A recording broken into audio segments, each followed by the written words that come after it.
Praise the Lord. கர்த்தருடைய பரிசுத்த நாமத்திற்கு மகிமை உண்டாவதாக. இந்த நாளிலும் உங்களை மறுபடியும் சந்திப்பதிலே நான் கர்த்தருக்குள் மிகுந்த மகிழ்ச்சி அடைகிறேன். கர்த்தர் தாமே நம் அனைவரையும் அவர் பன்மடங்கு ஆசீர்வதித்து உயர்த்துவாராக. அந்த தேவனுக்கு மகிமை உண்டாகட்டும். இந்த நாளிலும் தேவ செய்திக்கு ஆதாரமாக ஒரு திருவசனத்தை நான் வாசிக்கிறேன். தேவனுடைய பிள்ளைகள் கவனியுங்கள். மீகா 7ஆம் அதிகாரம் 15வது வசனம் இப்படியாக சொல்லுகிறது: நீ எகிப்து தேசத்திலிருந்து புறப்பட்ட நாளில் நடந்தது போலவே உன்னை அதிசயங்களை காண பண்ணுவேன் என்று ஆண்டவர் சொல்லுகிறார். கர்த்தருக்கு ஸ்தோத்திரம். இந்த நாளில் கர்த்தருடைய ஆவியானவர் சொல்லுகிற ஒரு காரியம் இதுதான்: உன்னை அதிசயங்களை காண பண்ணுவேன் என்று சொல்லுகிறார். எப்படிப்பட்ட அதிசயம் என்று சொன்னால், நீ எகிப்து தேசத்திலிருந்து புறப்பட்ட நாளில் நடந்தது போலவே என்று சொல்லுகிறார். இது கிறிஸ்தவர்களுக்கு ஓரளவுக்கு தெரியும். கிறிஸ்துவை அறியாதவர்களுக்கு எகிப்து தேசத்தில் என்னென்ன அற்புதங்கள் நடந்தது, என்னென்ன அதிசயங்கள் நடந்தது என்பது தெரியாமல் இருக்கலாம்.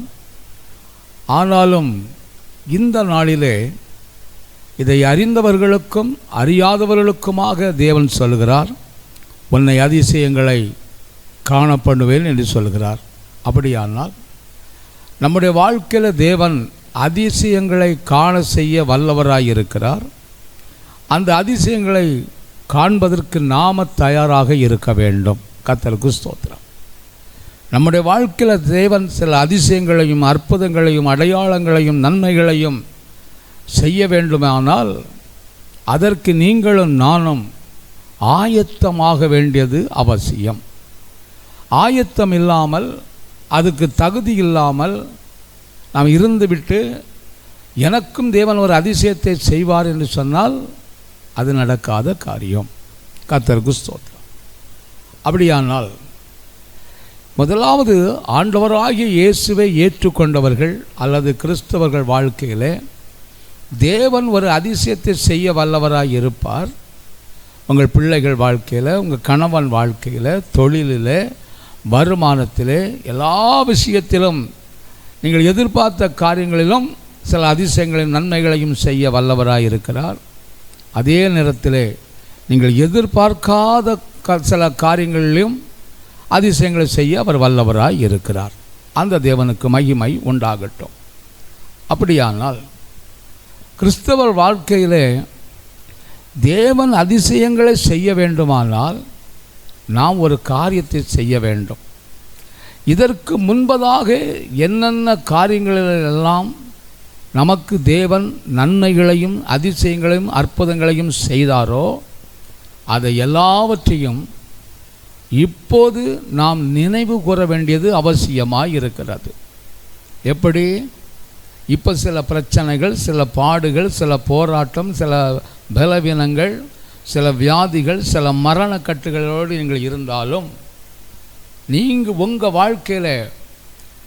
வாழ்க்கையில் தேவன் ஒரு அற்புதத்தை உங்களுக்கு செய்ய வேண்டுமானால் இந்த நாளிலே எதை நினைவு கூற வேண்டும் என்றால், ஏற்கனவே இதே போல பல பாடுகள், பிரச்சனைகள், போராட்டங்கள், நிந்தனைகள், அவமானங்கள், வியாதிகள், மரண போராட்டங்கள் இவைகள் எல்லாவற்றிலும் இருந்து வியாதியோடு இருக்கும் பொழுது, பிரச்சனையோடு இருக்கும் போதெல்லாம் போராடி ஜெபித்தோம் பாருங்க. சபையாராக, ஊழியக்காரராக, சபை மக்களாக, குடும்பத்தாராக, நாங்களும் நீங்களுமாக அப்படி நம்ம போராடி ஜெபித்தோம் பாருங்க. ஜெபித்த நாளிலே தேவன் அந்த ஜெபங்களை எல்லாம் கேட்டு பதில் தந்து நமக்கு ஜெயத்தை தந்து இந்நாள் வரை நம்ம உயிரோடு வச்சிருக்கிறார் பாருங்க. அதை நினைவு கூற வேண்டும். ஆண்டவரே, கடந்த நாளில் எங்களுக்கு நீர் செய்த நன்மைகள் ஏராளம் உண்டு, அற்புதங்கள் அடையாளங்கள் ஏராளம் செய்திருக்கிறீர், அதிசயங்களை ஏராளம் செய்திருக்கிறீர், அதை இந்த நாளில் நினைவு கூறுகிறேன் என்று சொல்லி நினைவு கூறுவோமானால் நிச்சயமாகவே இப்பொழுது நீங்கள் எந்த காரியத்திலே ஒரு அதிசயத்தை காண வேண்டும் என்று சொல்லி எதிர்பார்த்து கொண்டிருக்கிறீங்களோ அந்த காரியங்களில் தேவன் அதிசயத்தை கட்டாயம் உங்களுக்கு காண செய்வார். அந்த தேவனுக்கு மகிமை உண்டாகட்டும்.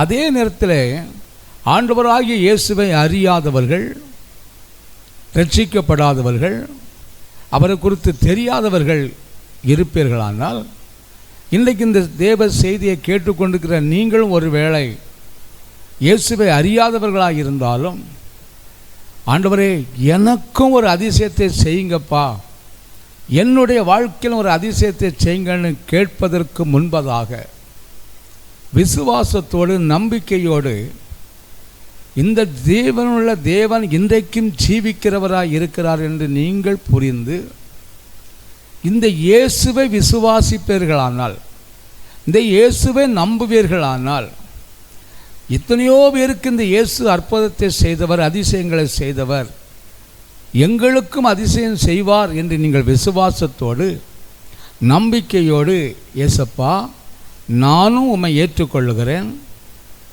நானும் உம்மை விசுவாசிக்கிறேன், நானும் உம்மை நம்புகிறேன், எனக்கும் ஒரு அற்புதத்தை செய்யுங்க, என் குடும்பத்துக்கும் ஒரு அற்புதத்தை செய்யுங்கன்னு சொல்லி நீங்களும் விசுவாசத்தோடு தேவ சமூகத்தில் கேட்டால், கட்டாயம் உங்களுக்கும் அதிசயங்களை காண செய்ய தேவன் வல்லவராய் இருக்கிறார்.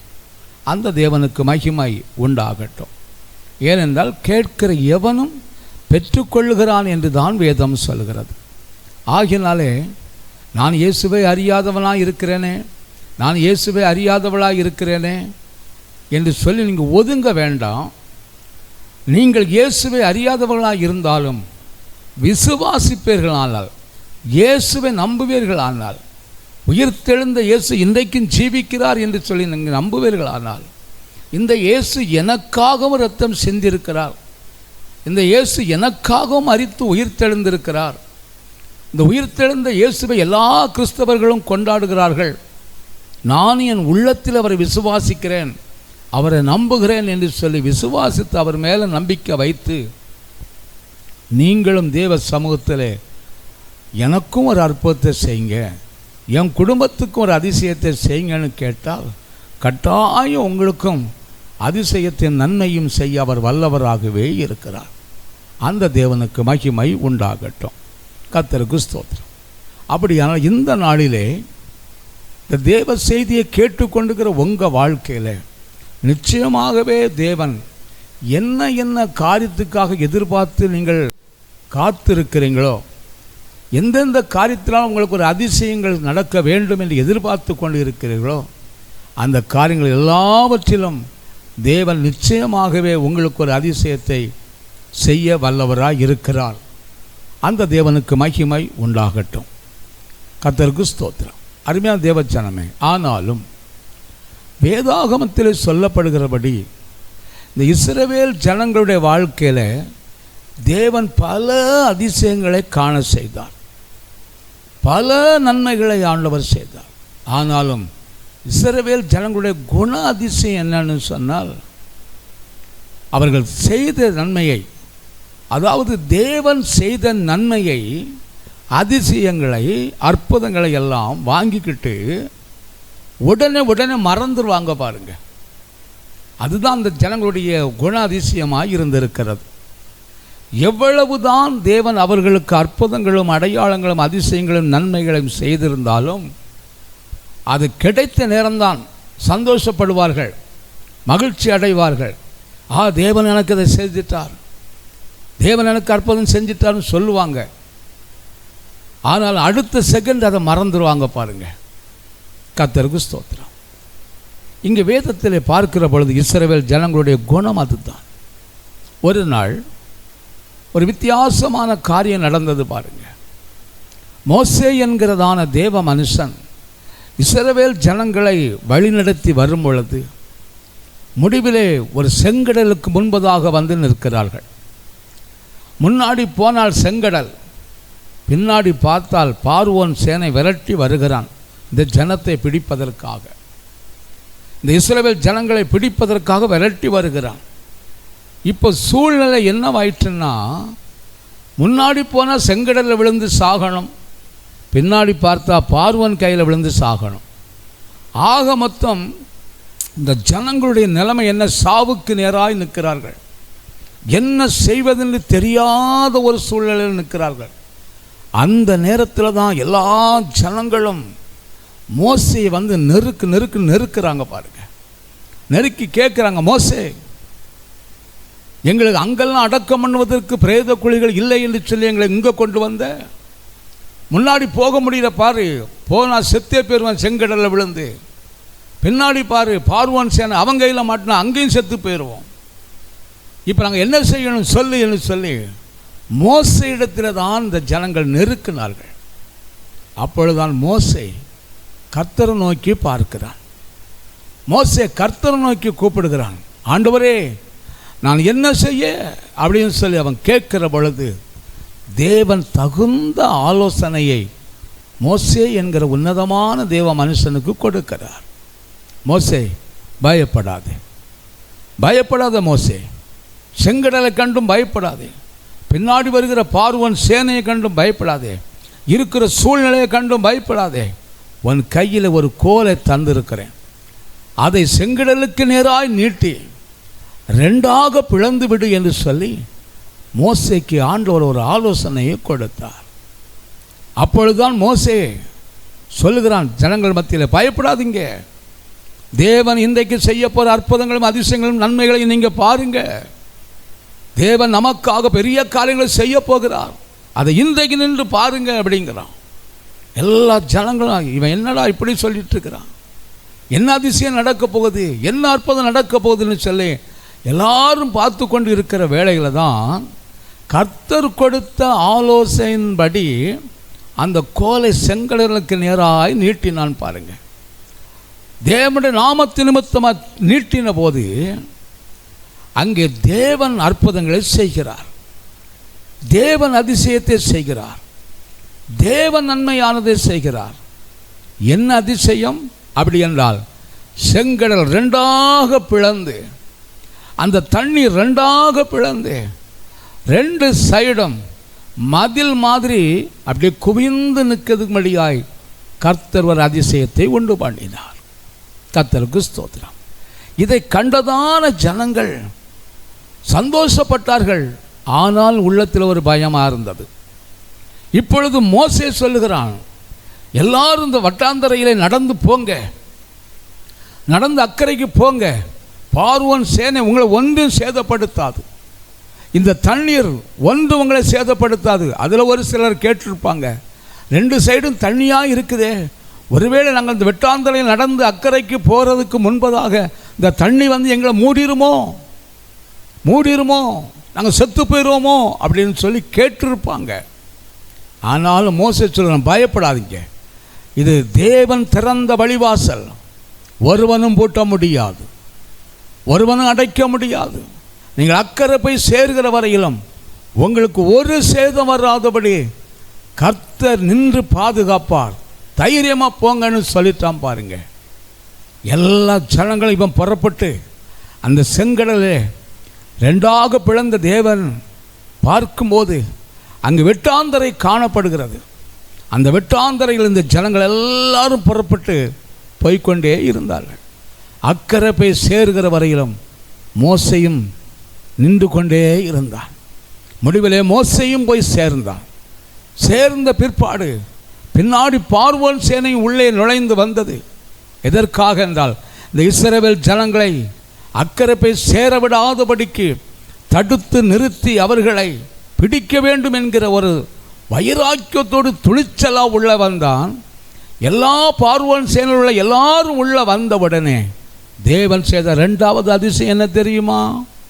அப்படியே அதே தண்ணினாலே அந்த ஜனங்களை மூழ்கடித்து சாகடித்தார். கர்த்தருக்கு ஸ்தோத்திரம். ஆனாலும் தம்முடைய பிள்ளைகளுக்கு ஒரு சேதம் வராதபடி அக்கறை கொண்டு சேர்த்தார் பாருங்க. இது தாங்க மிகப்பெரிய அதிசயம். அந்த செங்கடலிலே ரெண்டு சைடும் அப்படியே மலை மாதிரி குவிந்திருக்கிற தண்ணியினால் ஒரு சேதம் வராதபடி அக்கறை கொண்டு சேர்த்தாரே, அது மிகப்பெரிய அதிசயம். அந்த செங்கடலில் வெட்டாந்தரையான வழிவாசலை திறந்து கொடுத்தாரே, அது மிகப்பெரிய அதிசயம். ஒரு சேதம் வராதபடி அக்கறையில் சேர்த்து தேவனை மகிமைப்படுத்தினார், அது ஒரு அதிசயம். கர்த்தருக்கு ஸ்தோத்திரம். என் அன்பின் தேவஜனமே, அந்த அதிசயமான தேவன் இன்றைக்கி கேட்டுக்கொண்டிருக்கிற உங்கள் வாழ்க்கையிலும் சில அதிசயங்களை செய்யத்தான் போகிறார். சில அதிசயங்களை செய்யத்தான் போகிறார். அந்த தேவனுக்கு மகிமை உண்டாகட்டும். ஆனாலும் இப்படிப்பட்டதான மிகப்பெரிய அதிசயங்களை, அற்புதங்களை இந்த ஜனங்கள் கண்டு கொண்டு இருந்தபோது, அடுத்த கரையில் போய் சேர்ந்து வனாந்தர வழியாக மோசே வழி நடத்தி கொண்டு அடுத்தது வரும்போது நடந்தது என்ன தெரியுமா? ஒரு 3 நாள் பயணம் நடந்து கொண்டு வருகிறது. வனாந்தரத்தில் வருகிறார்கள். செங்கடலை தாண்டியாச்சு. இப்போ வனாந்தரத்தில் நடக்கிறார்கள். நடக்கும்போது அந்த ஜனங்களுக்கு பயங்கர தண்ணீர் தாகம் எடுக்கிறது.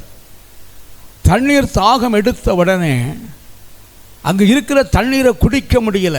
காரணம், அது கசப்பாக இருக்கிறது.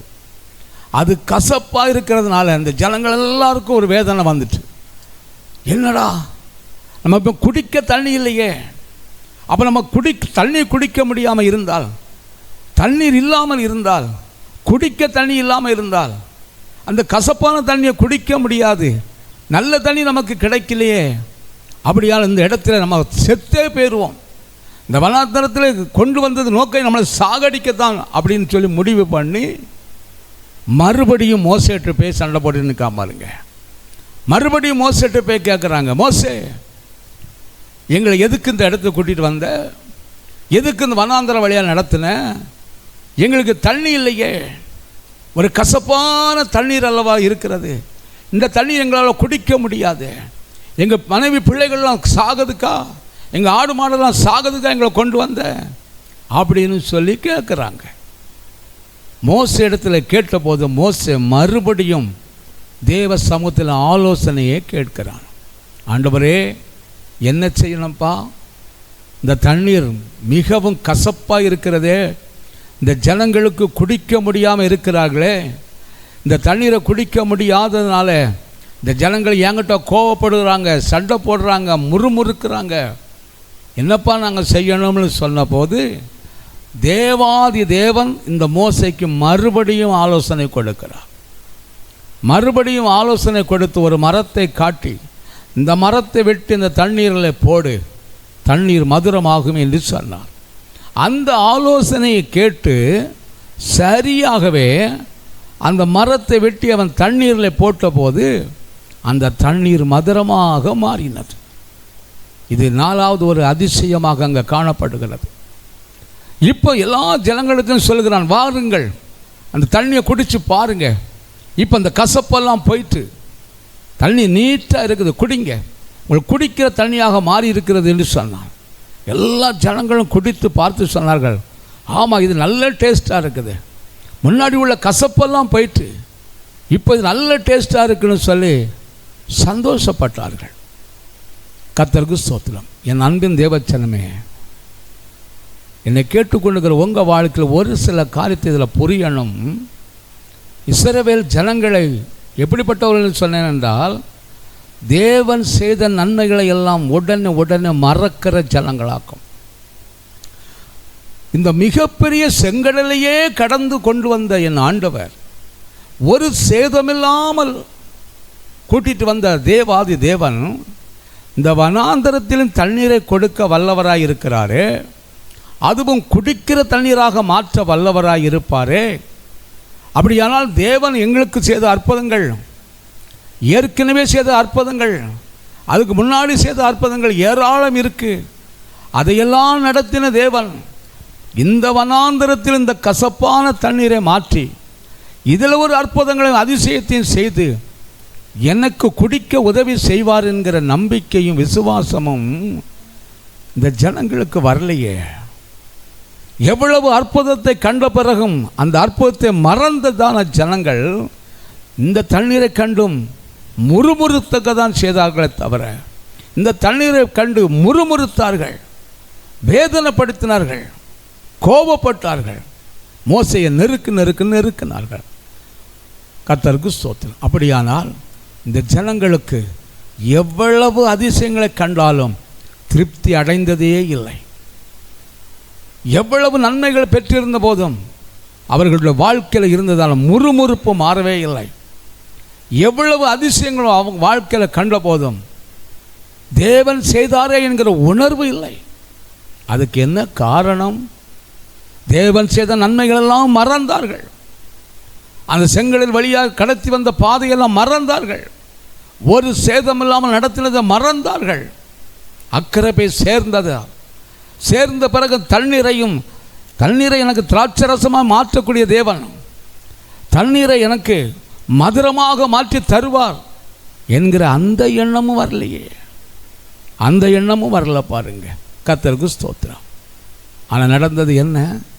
எதனால் அந்த எண்ணம் வரல அப்படின்னால், இந்த ஜனங்கள் முழுவதும் யாரை நம்பி வந்தார்கள் என்றால், இந்த மோசையை நம்பியே வந்தார்கள். என்ன தேவை உண்டோ அந்த தேவைகள் எல்லாவற்றையும் மோசையிடத்தில் தான் கேட்டு பழகுனாங்க.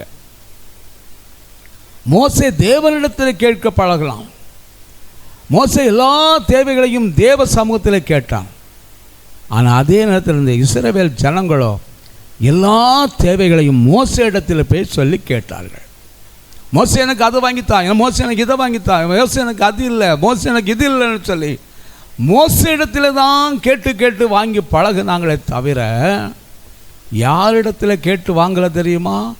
தேவனிடத்தில் போய் கேட்டு வாங்கி பழகலை.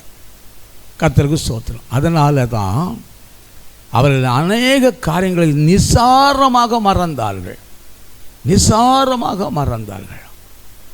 என்னை கேட்டுக்கொண்டு தேவச்சனமே, ஏன் இவங்க வாழ்க்கையில் மறக்கிறாங்கன்னு சொன்னால் புரிஞ்சுக்கிடுங்க. மறுபடியும் சொல்கிறேன், அவர்கள் தேவனை நோக்கி பார்க்கவில்லை, மாறாக மோசையை நோக்கி பார்த்தார்கள். மோசே தேவனை நோக்கி பார்த்தான், ஜனங்களை வழி நடத்தினான்.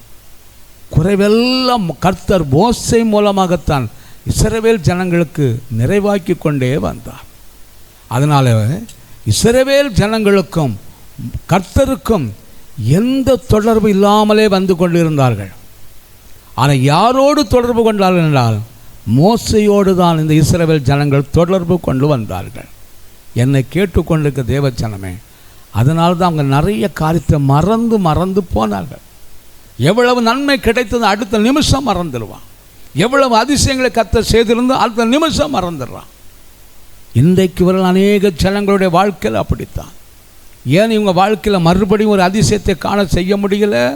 ஏன் உங்கள் வாழ்க்கையில் அதிசயத்தை மறுபடியும் காண செய்ய முடியல? காரணம் இதுதான். ஆனாலும் கர்த்தர் நல்லவர் பாருங்க. இந்த இஸ்ரவேல் ஜனங்கள் இப்படியெல்லாம் மறந்தாலும், தேவன் செய்த நன்மைகளெல்லாம் மறந்து போனாலும், தேவன் செய்த நன்மைகளை அடுத்தது சகத்தில் முறுமுறுத்தார்களும் முறுமுறுத்தார்கள். இதையெல்லாம் செய்த பிறகும் தேவன் அவர்களை மறக்கலை. பார்த்தீங்களா? தேவன் அவர்களை நினைவு கூர்ந்தான் வந்தார். பார்த்தீங்களா? மறுபடியும் அவங்களுக்கு அற்புதங்களை, அடையாளங்களை, நன்மைகளை செய்து கொண்டு தான் வந்தார். காரணம் ஒன்றே ஒன்று தான், இந்த ஜனம் அழிஞ்சிடக்கூடாது. என்ன நோக்கத்துக்காக அழைத்து வந்தாரோ அந்த நோக்கம் கடைசி வரை நிறைவேற்ற வேண்டும். அவர்களை கானான் தேசம் கொண்டு சேர்க்கணுமே என்பதற்காக இந்த ஜனங்கள் எதையெல்லாம் மறந்தாலும், எவ்வளவுதான் முறுமுறுத்தாலும், எவ்வளவுதான் கர்த்தரை வேதனைப்படுத்தினாலும், கர்த்தர் அவங்க மேல் ஒரு நம்பிக்கையும் பாசத்தையும் வைத்து வழி நடத்தி கொண்டு வந்துட்டே இருந்தார். பாருங்க என் அன்பின் தேவச்சனமே, இன்றைக்கு அநேக தேவ பிள்ளைகளுடைய வாழ்க்கையில் இதுதான். தேவன் சமூகத்திலே அதிகமாக ஜெபிக்கிறாங்க. எனக்கு ஒரு அதிசயத்தை செய்யுங்கப்பா, எனக்கு ஒரு நன்மையை செய்யுங்கப்பா, என் கணவருக்கு ஒரு அதிசயத்தை செய்யுங்க, எங்கள் தொழிலில் ஒரு அதிசயத்தை செய்யுங்க, எங்கள் வருமானத்தில் ஒரு அதிசயத்தை செய்யுங்க, என் பிள்ளைகளோட வாழ்க்கையில் ஒரு அதிசயத்தை செய்யுங்கன்னு சொல்லி நீங்கள் கேட்கலாம். ஆனால் ஒன்று மாத்திரம் நீங்கள் நினைவு வைக்க வேண்டும், இதுக்கு முன்பதாக என்னென்ன காரியங்கள் எல்லாமோ உங்களுக்கு அதிசயங்கள் செய்திருப்பாரே, அந்த அதிசயங்களை எல்லாம் மறுபடியும் நினைவு கூற வேண்டும். எப்பொழுது சில இக்கட்டான சூழ்நிலைகள் வரும்போது, சில பிரச்சனையான சூழ்நிலை வரும்போது, சில போராட்டமான சூழ்நிலை வரும்போதெல்லாம் நாங்கள் இதில் என்ன செய்யணும்னு தெரியலையேப்பா, இந்த வியாதியிலிருந்து எப்படி விடுதலை அடையணும்னு தெரியலையே, நாங்கள் எந்த வைத்தியரை பார்க்கணும், எந்த டாக்டரை பார்க்கணும்னு தெரியலேன்னு சொல்லி கலங்கி போய் நிற்கிறோம் பாருங்க. டாக்டர் இப்படியெல்லாம் சொல்லிட்டார்களே, இனி அவ்வளவுதான்னு சொல்லி நீங்கள் போராடி கலங்கி வேதனையோடு நிற்பீங்க பாருங்க. அந்த நேரத்தில் நீங்கள் தேவன் இதற்கு முன்பதாக இதே போன்ற பிரச்சனைகளில், வியாதிகளில், போராட்டங்களில் விடுதலை தந்திருந்தார்ல, அதை நினைவு கூறணும்.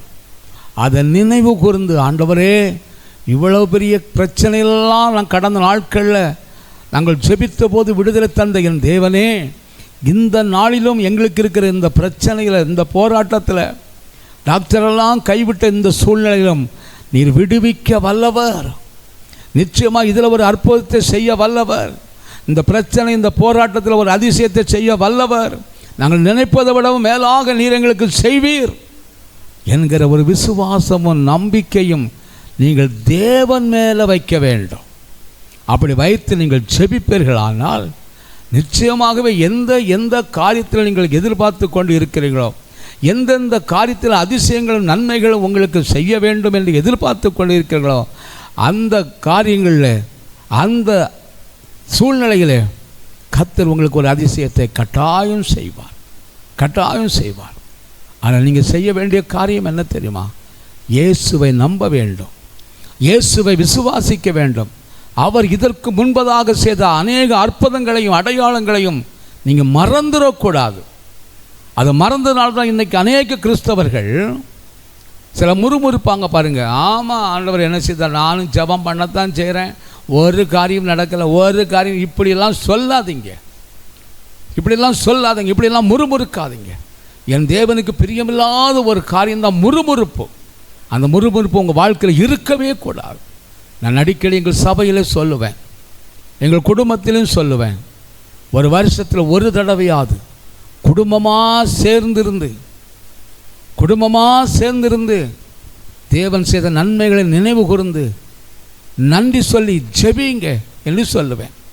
எங்கள் வீட்டில் அதுதான் நடக்கும். ஒரு வருஷத்தில் ஒரு நாள் என் சகோதரிகள் எல்லாரும் ஆங்காங்கு இருந்தாலும் எல்லாரையும் வர சொல்லிடுவோம். எல்லாரும் வருவாங்க. காலையில் 10 மணிலிருந்து 1 மணி வரையிலும் தேவ சமூகத்திலிருந்து பாடி துதித்து ஆராதனை செய்து ஆண்டவர் செய்த நன்மைகள்லாம் நினைவு கூர்ந்து நன்றி சொல்கிற பழக்கம் இந்த நாள் வரையில் இருக்கிறபடினால்தான் கர்த்தர் இம்மட்டுமா எங்களை ஜீவனோடு வைத்து அவருடைய நாமத்தை மையப்படுத்த உதவி செய்து கொண்டிருக்கிறார். அருமையான தேவச்சலமே, அந்த ஒரு நன்றியை நீங்கள் செலுத்தும்படியாக அன்பாக கேட்கிறேன். ஆகினால்தான் நீங்கள் அப்படியே தேவ சமூகத்தில் தேவன் செய்த நன்மையெல்லாம் நினைவு கூர்ந்து வருஷத்தில் ஒரு தடவையாது அல்லது 2 மாதத்தில் ஒரு தடவையாது குடும்பமாக இருந்து நீங்கள் தேவ செய்த நன்மைகளெல்லாம் நினைவு கூர்ந்து நன்றி சொல்லி ஜெபிப்பீர்கள். ஆனால் கர்த்தர் இன்றைக்கு சொல்லுகிறார், அப்படி ஜெபிக்கிற பிள்ளைகளுக்கு சொல்லுகிறார், உன்னை அதிசயங்களை காண பண்ணுவேன் என்று சொல்லுகிறார். அந்த தேவனுக்கு மகிமை உண்டாகட்டும். ஆகினாலே இந்த நாளிலே தேவ பிள்ளையே, நீ ஜெபிக்க முயற்சி பண்ணு. நீ சபையை விட்டுறாத, ஆராதனை விட்டுறாத, தேவன் செய்த நன்மையை விட்டுறாதீங்க, தேவன் செய்த நன்மைகளை மறந்துடாதீங்க. அதை நினைவு கூர்ந்து குடும்பமாக இருந்து தேவ சமூகத்தில் ஜெபியுங்கள், நினைவு கூர்ந்து நன்றி சொல்லுங்கள். கர்த்தர் நிச்சயமாக உங்கள் வாழ்க்கையில் அதிசயங்களை காண செய்வார். அந்த தேவனுக்கு மகிமை உண்டாகட்டும். கண்களை மூடி ஜெபிப்போமா? மகா இரக்கமும் கிருபையும் நிறைந்த நல்ல ஆண்டவரே, இந்த நாளில் இந்த தேவ செய்தியை கேட்டுக்கொண்டுகிற ஒவ்வொருடைய வாழ்க்கையிலும் ஒரு பெரிய அற்புதங்களும் அடையாளங்களும் அதிசயங்களையும் நீ செய்யும்படியாக ஜெபிக்கிறப்பா. யார் யார் என்னென்ன அதிசயத்தை எதிர்பார்த்து கொண்டு இருக்கிறார்களோ அந்த அதிசயங்களெல்லாம் என் கர்த்தர் நீ செய்ய போகிறதுக்காக நன்றி. குறைவை நிறைவாக்கி கொடும். அவங்களை ஆசீர்வதியும், தடைகள் எடுத்து போடும். இயேசுவின் நாமத்தினாலே கேட்கிறோம் ஜீவனுள்ள நல்ல பிதாவே. ஆமென், ஆமென், ஆமென். கலங்கா தேவ பிள்ளை, கர்த்தர் உங்களுக்கு அதிசயங்களை காண செய்வார். ஆமென்.